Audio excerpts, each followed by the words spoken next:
saludarlos por donde estoy seguro que viene. Por ejemplo, decir México, buenas noches. O decir paisanos de Guatemala, buenas noches.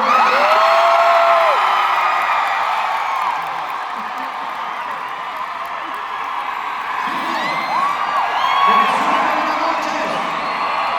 Colombia, buenas noches. Salvador, buenas noches. ¿Estamos ya? Ecuador, buenas noches. Dice Venezuela ya. Estamos Latinoamérica completa, buenas noches. Vamos a tratar de empezar desde el principio. Y para empezar a contar las cosas que el seco nos dijo, hay que hacer una salvedad. Este seco, yo, últimamente viene diciendo un montón de cosas por una causa bastante noble y sencilla. Lo más seguro es que él, yo, estemos completamente equivocados. No tomen nada personal, yo no lo haría. La historia empezó así de sencilla. Principios del siglo pasado, como un disparo cayó por Guatemala, venido del sur de España, de Cádiz, un señor que se llamaba igual que yo. Cayó en Guatemala y nadie sabe cómo fue a parar a un pueblito que se llama Tecpan, Guatemala. Ahí puso una panadería y tuvo la pésima idea de morir muy temprano, justo cuando mi padre tenía solo 6 años. Los sueños de mi padre de ser deportista o doctor se fugaron y tuvo que encontrarse un camino más corto para mantener a sus hermanas y a su madre. Y lo que le quedaba más cercano era graduarse de maestro en la escuela. Y así lo hizo. Un día después que yo trabajo en el Ministerio de Educación, lo nombraron al otro lado del país, en una aldea que se llama el Ixcanal, mucho calor. Ahí conoció a una maestra alta, morena, espigada, guapa, muy guapa, que se llamaba Mimi, mi mamá. Mi padre de inmediato le echó el ojo a la Mimi, pero la que le echó el ojo a mi papá fue mi tía. Mi papá, que no se hacía del rogar, le hizo novio de mi tía. Mi tía, mala para las cartas románticas, le pedía favor a mi mamá para que le escribiera las cartas de amor a mi papá. Mi madre lo hacía con gusto. Una noche de luna, según cuentan los chismes, mi madre le dio a mi padre lo que mi tía no le había querido dar y entonces nació mi hermana mayor. Todo el resto es una itinerancia por todo el país, dependía de dónde nombraban a mi papá maestro de alguna escuelita. Yo nací en Cocotenango, al otro lado. En aquella casa una sola cosa estaba clara, y era que lo que mandaban eran ellos dos.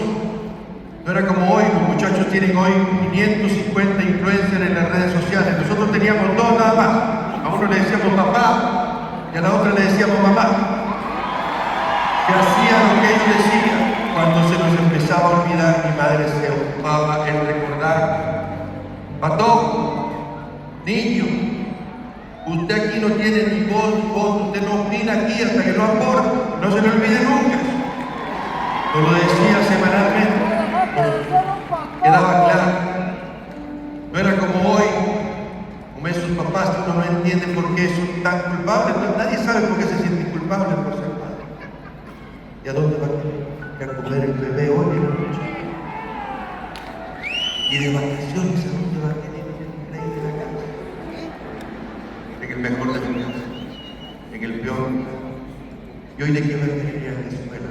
¿Por va a querer de niño, de niña, de animalito, que se le antoja ahora? Ellos no están para que usted les pregunte cosas, todavía no saben vivir, para eso los trajo usted al mundo. Dígales cómo es la cosa. Ellos todavía no aprenden.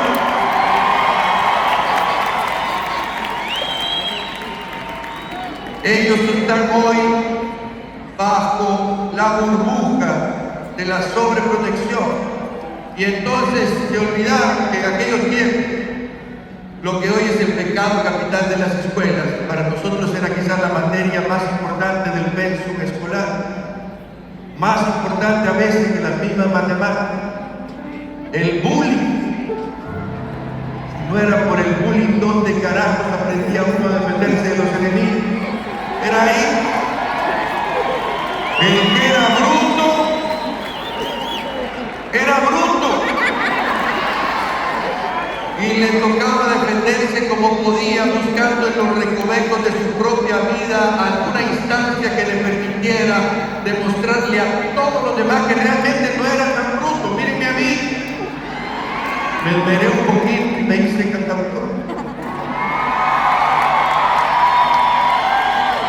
Otros no se esmeraron tanto y se hicieron políticos, diputados y hasta presidentes de países. Hay por todos lados. Al gordito, ¿saben cómo le decían antes?